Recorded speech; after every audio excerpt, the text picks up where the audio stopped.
Jemi kthyer sërish në studio dhe flasim pak për Rolando Maran, trajneri më të ri të kombëtarëve shqiptare, I cili është prezentuar vetëm 2 ditë më parë dhe kanë kënaqësi të kem Luka Bertelin, gazetari I Corriere della Sera në Brescia, në qytetin ku Maran ka pasur dhe ka trajnuar dhe ekipin e fundit. Luka, kënaqësi të kem në këtë bisedë, faleminderit që u bashkove.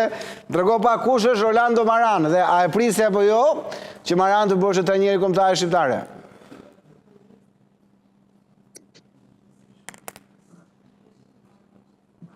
Allora, buongiorno a tutti intanto. Përshëndetje të gjithëve. Unë e njoh Rolando Maran, ai ka nisur në Brescia në 99-ën.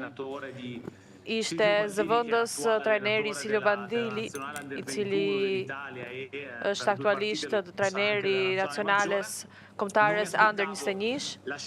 Nuk e prisja një zgjedhje të tillë, por e dija që ai po kërkonte një eksperiencë jashtë shtetit, kështu që besoj që janë bashkuar një sër situata të cilat janë ngërshëtuar disa rrethana të cilat e kanë sjellë atë të trajnojë një kombëtare sepse në Brescia ka një traditë të fortë, sepse para saj e ka trajnuar De Biasi dhe ai gjithashtu ka pasur të njëjtin fat siç do ta ketë ai, këto 2 trajnerë të rëndësishëm.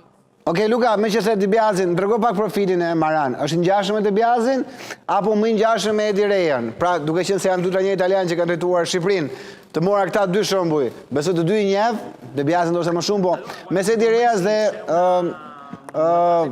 De Biasit. Janë 2 trajnerë të cilët kanë pasur eksperjenca të ngjashme me skuadrat në Itali, në Brescia dhe Modena dhe Torino. Kanë qenë të 2 të aftë për të sjellë futboll të mirë edhe me skuadra të cilat nuk kanë qenë të mëdhaja në nivel teknik. Mendoj që Shqipëria është një skuadrë në rritje, ashtu siç ka qenë edhe Brescia në kohën e Maran. Dhe besoj se ta sjellin në nivelin për të përballur edhe me ekipe të forta të mëdhaja. Mendoj që është një zgjedhje logjike që shkon pak a shumë edhe me zgjedhjen që ka bërë Shqipëria me Gianni Di Biasin. Çfarë futbolli bën Maran, Luka? Pra çfarë duhet presin nga Maran?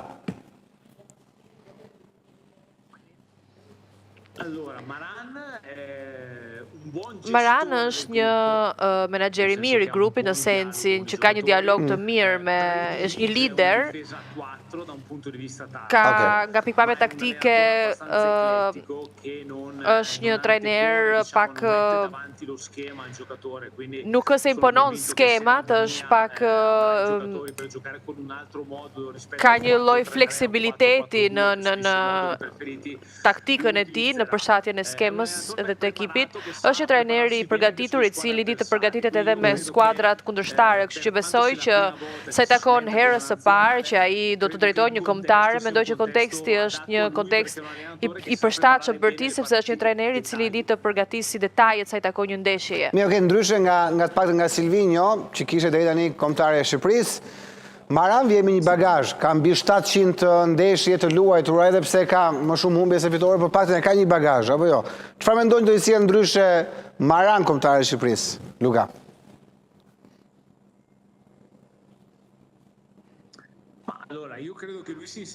Unë besoj që ai vendoset në skemën ose në fashën e trajnerëve italianë, të cilët dinë të janë pragmatik, pra janë nuk besoj që do të kërkoj gjëra të ndryshme në diskursi pragmatik, teknik, ka një tentativë për të bërë një futboll të mirë, por pa humbur pikpamjen në pjesën e mbrojtjes, por është edhe një trajner I cili synon edhe në sulm, ka krijuar gjithmonë lojë, janë shënuar gola në sundimin e tij si trajner, si në Serie A, në Cagliari, të cilën solli në vend të tretë, në Catania dhe me Kievon vite më parë. Pra, një trajner I cili është mësuar, le të themi, të trajnojë skuadra jo të fashës së parë, por duke I bërë ata që të japi një futboll të mirë, dhe unë presi futboll të mirë nga Shqipëria dhe shpresoj që të ketë rezultate dhe në kualifikimet europiane. Nëse do përdor një term të Allegri, pra nuk do kemi në Shqipëri me Muzo Korto? Apo do ta kemi një?